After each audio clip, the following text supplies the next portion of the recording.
Meus queridos e minhas queridas, sejam muito bem-vindos a mais um episódio do Liberdade Financeira, nosso programa sobre tudo do universo dos investimentos. Meu nome é Gabriel Mello, eu sou especialista em investimentos, meu Instagram é grmelo007, segue lá. E, como sempre, vamos dar o nosso grande giro de notícias, falar um pouquinho de mercado e falar das notícias quentes, né? Falar de alguns papéis aí que estão perigosos, né? Hoje o nosso Show Me The Money vai ser um pouquinho diferente. E para começar, quero falar com vocês sobre realização. Né? Estamos num cenário de nuvens negras aí, porque, meu Deus, a bolsa sobe, bate no teto, cai. Aí bate no fundo ali do canal de lateralização, sobe de novo. Então a gente está vendo, pessoal, o que parece ser realmente uma grande lateralização, tanto do mercado internacional, ali da Bolsa Americana, o SP500, o Dow Jones. O Nasdaq tá com um pouquinho menos, né? Tá com uma carinha mais de realização mesmo. E a nossa bolsa também começou a patinar, chegou a perder um suporte ali no ponto do gráfico, 113.300 pontos. E desde então agora tá lutando ali com esse ponto, que ele é um grande suporte já do gráfico. A gente já falou um pouquinho sobre isso, mas só reforçando.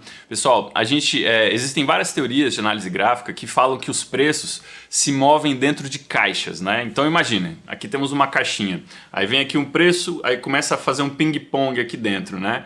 E fica nisso, não sai. Até que um dia, quando ele rompe o que seria essa resistência, normalmente os papéis ganham força para subir com mais força e ir mais longe. E a mesma coisa para baixo. Se ele rompe o ping-pong aqui para baixo, normalmente ele acaba ganhando força, depois de ficar muito tempo aqui batendo sem conseguir furar, ele acaba ganhando força para andar. Então a gente está num grande processo de lateralização de vários índices globais, inclusive o nosso Ibovespa, e isso é um ponto de incerteza, né? Ou os preços acharam o seu nível mais ou menos de equilíbrio, ou a gente chegou num ponto em que a gente não consegue enxergar mais à frente, os investidores não conseguem ter nem uma visão mais pessimista o suficiente para poder vender e ficar vendido, e nem otimista o suficiente para poder comprar mais e fazer os preços subirem mais. Então, nesse sentido, pessoal, é a hora de olhar com lupa as oportunidades, seja para você comprar, seja para você vender, né? Seja para você realmente ficar operando em qualquer das pontas, né?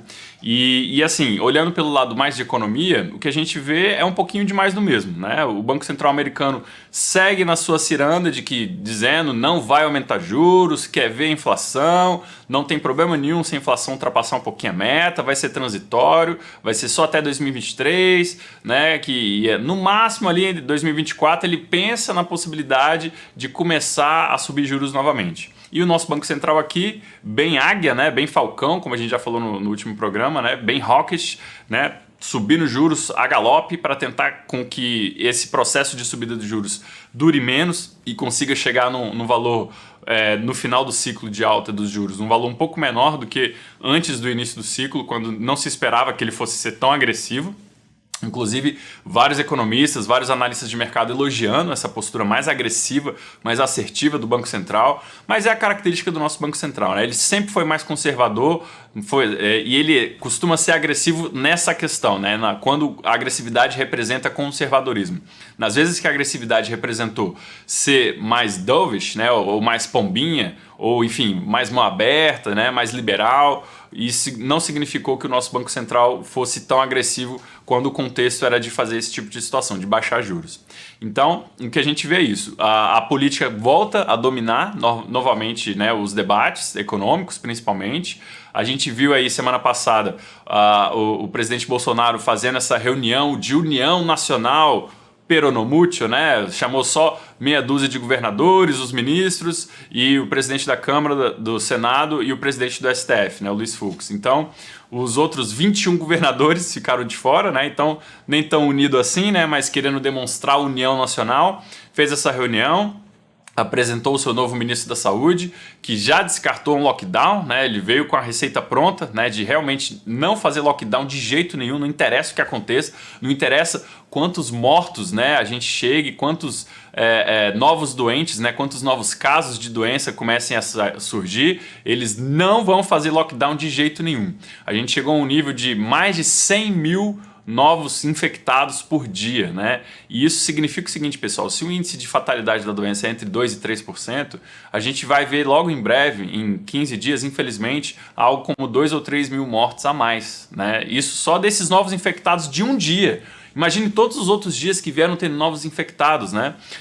O Miguel Nicoleles, que é um neurocirurgião brasileiro famosíssimo, ele falou o seguinte: olha, eu infelizmente prevejo que vamos ultrapassar a marca de 500 mil mortes até julho.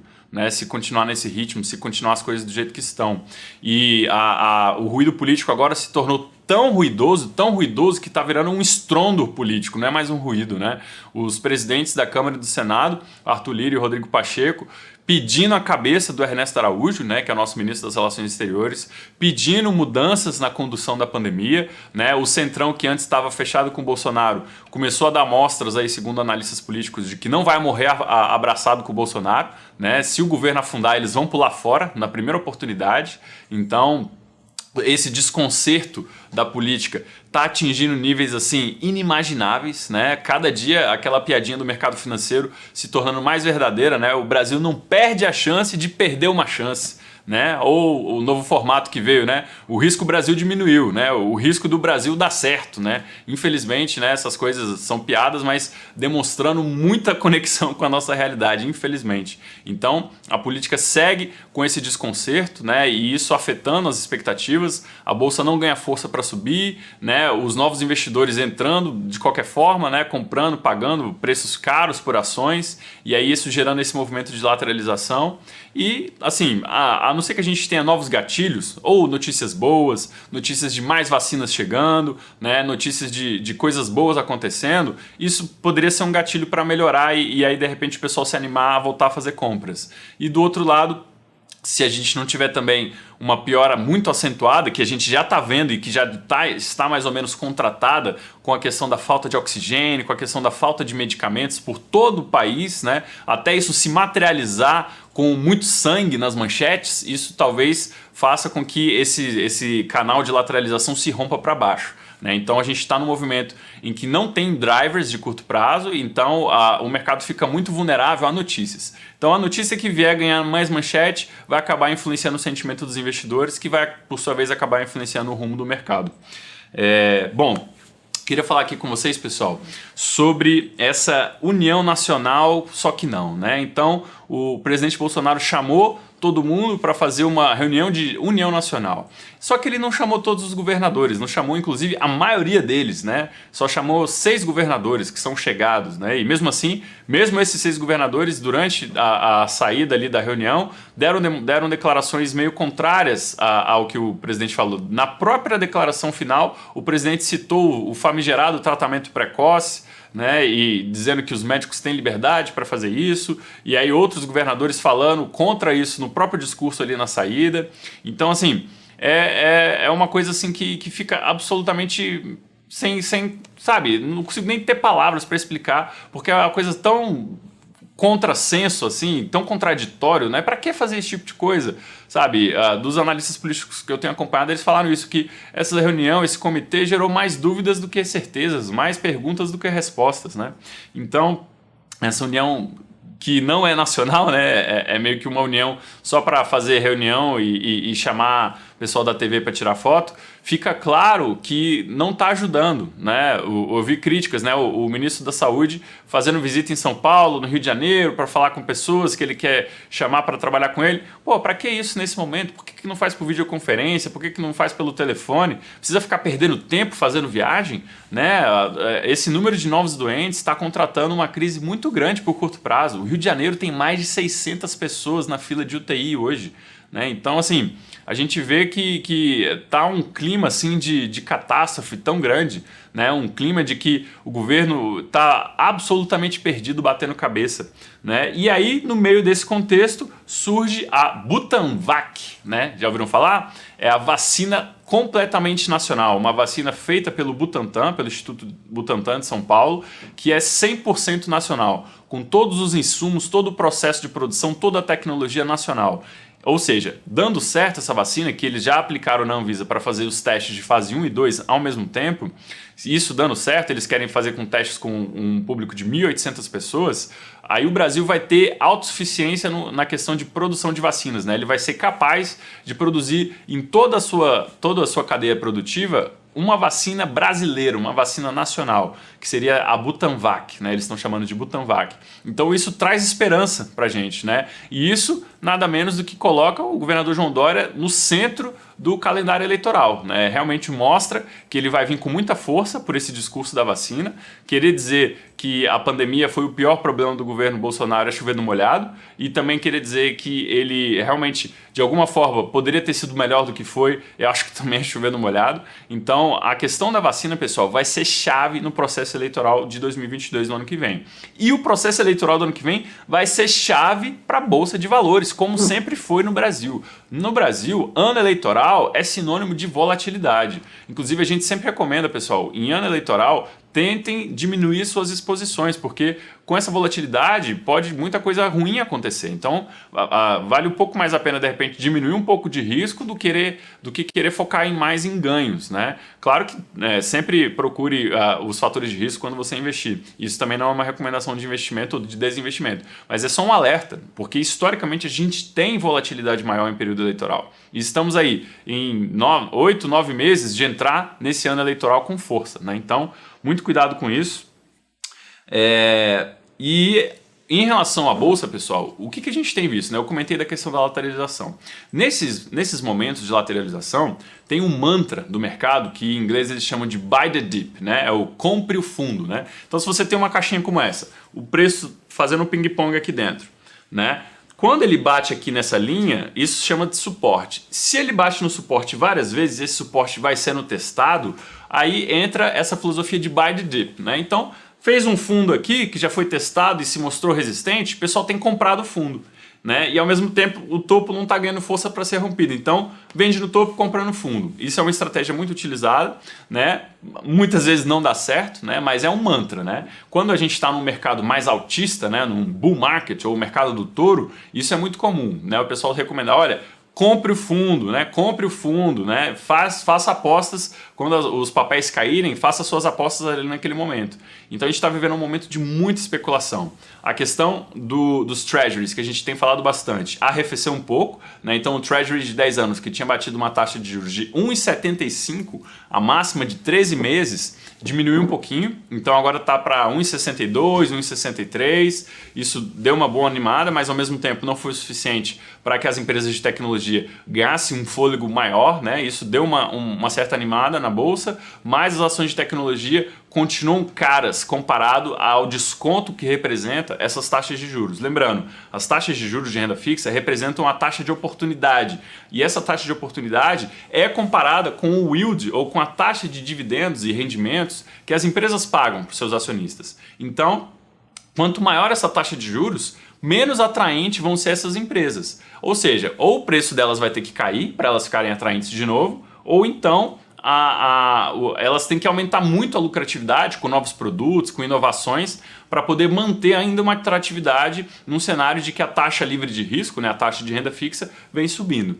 Então, a gente tem que continuar monitorando essa questão dos treasuries, continuar monitorando essa questão das ações de tecnologia. Por quê, pessoal? Na nossa bolsa, na bolsa brasileira, mais de 50% de quem investe no Brasil são estrangeiros, né? Mais de 52% da última vez que eu vi eram empresas e investidores internacionais que compram as ações do Brasil, da nossa bolsa, né?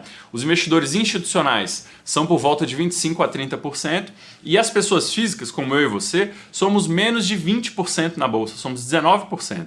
Então, um investidor internacional, ele pode olhar assim, poxa, a ação da Amazon aqui está caindo bastante, né? Por conta desse aumento da taxa de juros aqui dos Estados Unidos.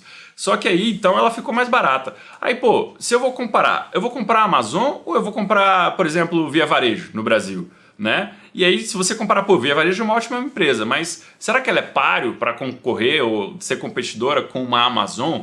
Em alguma coisa, de repente até ela pode ser, mas no geral, talvez a visão do investidor internacional é que ele prefere uma Amazon do que uma Via Varejo. Então, se as duas estão caindo, né, e o Treasury está subindo e deixando as duas mais baratas, de repente ele vai pensar em vender mais Via Varejo, porque está num mercado subdesenvolvido como o Brasil, né, que ainda tem muito a crescer, que é cheio de riscos políticos, né, o risco Brasil subindo horrores com essa guerra política. Então, de repente ele vai pensar, pô, vou vender Via Varejo e vou comprar a Amazon. né? Então, as nossas ações de tecnologia brasileiras estão sofrendo com isso, né? As empresas de tecnologia americanas ficando mais baratas, elas vão acabar puxando mais liquidez para elas de outras empresas que seriam concorrentes do mesmo setor de tecnologia, mas que estão envolvidas em riscos maiores, né? Em riscos macroeconômicos, geopolíticos maiores. Então, isso é muito importante para a gente ficar de olho, porque existe essa correlação. Se empresas de tecnologia mundo afora começam a desvalorizar, as de tecnologia no Brasil, por mais que estejam indo de vento em popa, primeiro elas estão no Brasil, então o risco político atrapalha. E segundo, que é difícil você concorrer com essas gigantes americanas, né? Elas são muito gigantes, né?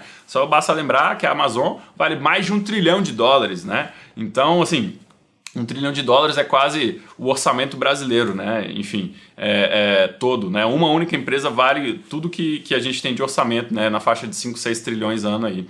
Então, é importante fazer esses comparativos e prestar atenção, porque o mercado hoje ele é extremamente globalizado. E, de novo, quem está investindo aqui, mais de 50%, por mais que a gente já tenha 3,5 milhões de pessoa física, que é um mega recorde na nossa bolsa, mais de 50% continua sendo o investidor internacional.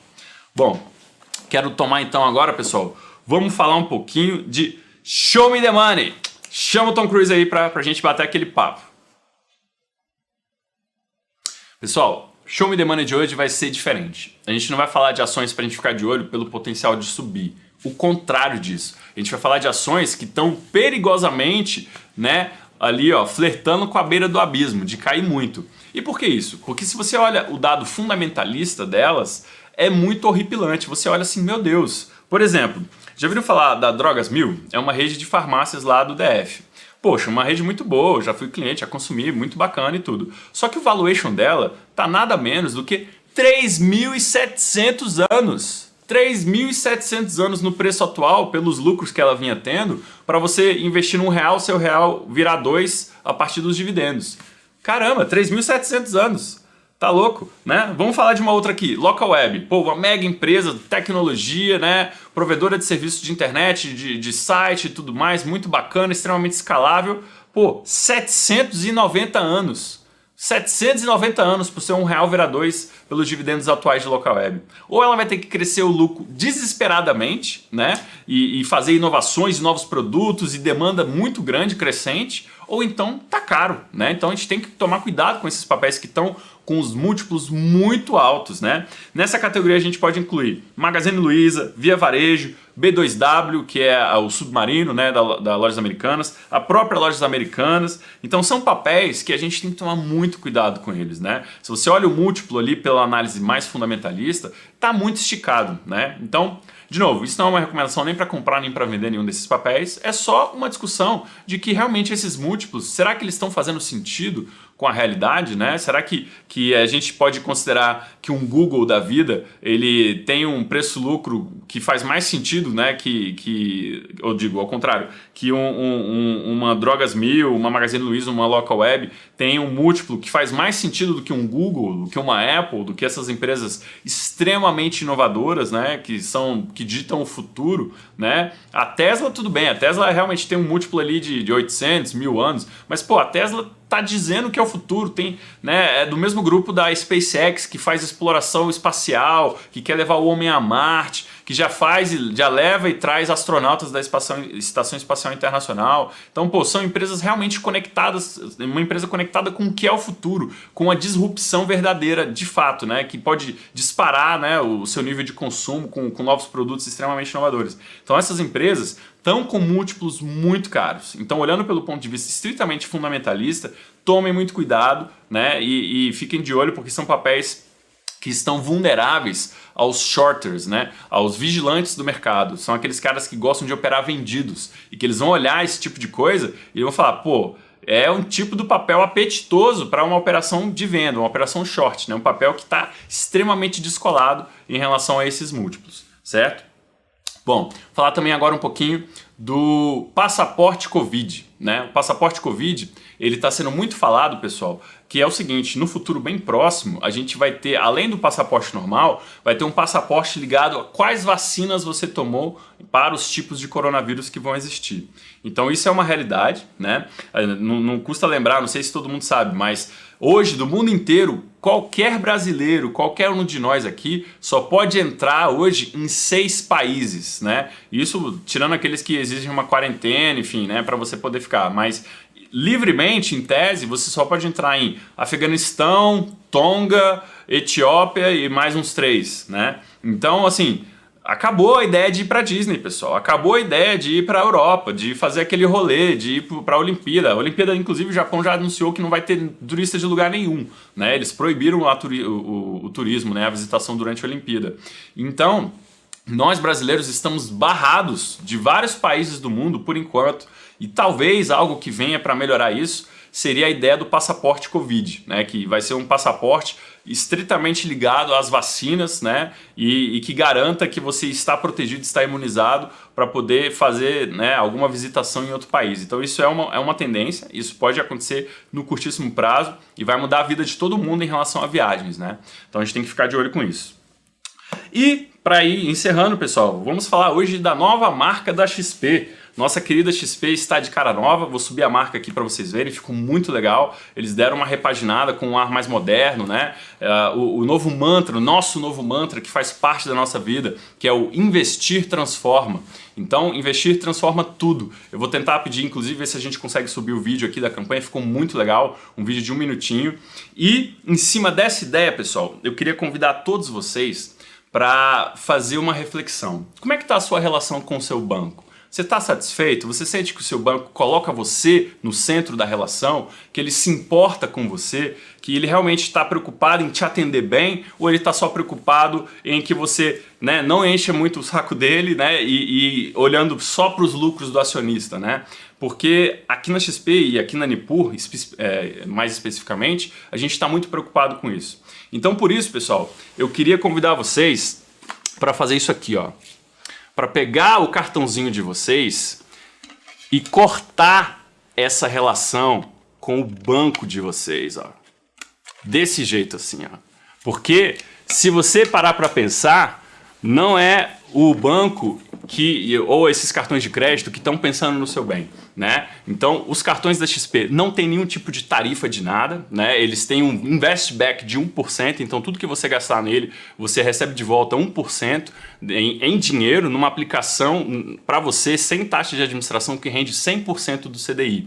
Enquanto que esses cartões aqui, ó, eles só te dão pontos que você eventualmente pode não usar, pode não servir para nada, né? Pode expirar, eles te obrigam a usar em determinadas condições, em determinadas coisas que às vezes você não tem interesse. Então, para que isso? Para que ficar nessa matemática complicada de pontos e tudo mais? Enfim, convido vocês a pensarem, a refazerem a relação de vocês com os cartões, com os bancos, porque existem alternativas. Então, pensem nisso, pensem nessas alternativas. A gente está realmente com um mundo de oportunidades e eu quero encerrar agora um pouquinho mais cedo para colocar esse vídeo para vocês que ficou muito legal. Espero que vocês gostem. A gente se vê. Tchau!